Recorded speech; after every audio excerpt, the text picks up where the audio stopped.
Now, Matt Kean, who knows what's going to happen in his seat of Hornsby at the upcoming New South Wales election, but I think he'd be rather worried about Mark Latham's announcement on this program last night that One Nation will be running a candidate. It will take votes from him. I don't know if there's a Teal that'll be running up there, but I'll report back to you on the political future of Matt Kean. But since Dominic Perrottet became the Premier and Kean couldn't become the Deputy, he became the Treasurer. And guess what? His numbers don't add up. Apparently there is, how's this, a $1.3 billion addition to the deficits that were announced just a few weeks ago. The pre-election budget update prepared by the Treasury officials says the budget deficit for this financial year will now reach $12 billion, which is $668 million worse than the one that was forecast. Put simply, this year, next year, he's out by $1.3 billion. As for what is going to happen at the New South Wales election, we'll get closer to the date before we get into predictions. But one seat in particular is one that might well tell the story.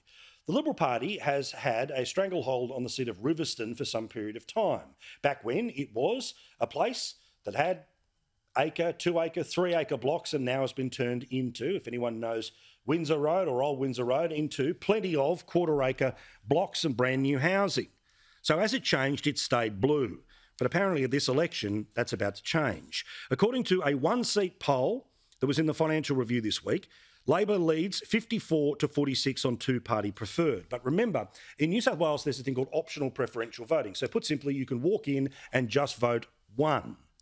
So assuming everyone or the vast majority of people just vote one, this is what might end up being the case. Labor on 40, the Liberal Party vote down 16%, repeat, 16% to 37.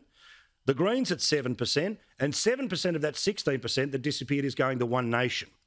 If that is the case, you will see the Liberal vote pulled to a position where Labor may not surge, but they will fall far enough that the Labor Party will end up winning seats, and they won't even need to get to 50% to get there.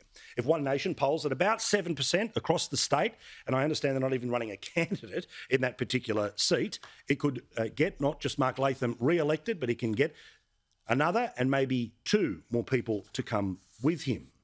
As for the actual issues on all of this, reducing the cost of living, yes, as always, is the number one issue. My suggestion to all parties, just lie. It worked for Albo, so why can't it work for you? And then there's the seat of Monaro that I want to quickly talk about here. It's one that goes from Queanbeyan all the way down to the Victorian border.